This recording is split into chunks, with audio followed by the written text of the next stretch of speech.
Before you speak, could you hand him the microphone? Could I note also the presence of a great organization dedicated to fixing health care in America? They're affiliated with AARP, Divided We Fail. Thank you for being here. Would you all stand so that I can thank you for your efforts as well? Thank you very much. Thank you. Yes, sir. Yes, sir. You got the microphone right there. Yes, sir. Thank you for coming, Senator. My name is Tim. I'm a healthcare voter also from Goffstown. And my question is, many insurance companies refuse to cover individuals who have a serious illness or develop what they call, or have what they call a pre-existing condition. What will you do to stop discrimination like this, and will you pledge to do so? We will have to establish what we call GAP, or government-approved programs. They are working, I believe, with the governors, the legislatures. We can come together, establish risk pools that are spread widely to ensure those people who are in that category with chronic illnesses and with the so-called uninsurables.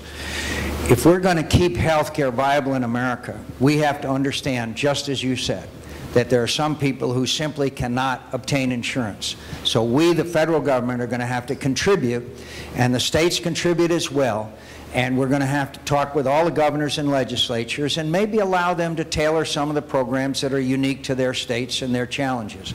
But I don't, frankly, I've studied, I've thought, I've talked, I've read for years, and we're going to have these GAP programs, or government-approved programs, to ensure what are the so-called uninsurable. And if you've got a suggestion as to how else to do that, please give it to me right now.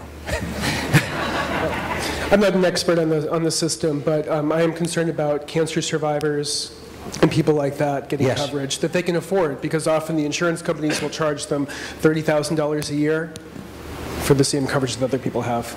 Yeah, but I would also like to change the law so that people can shop all over America, in any state in America, for the best health insurance plan that suits them.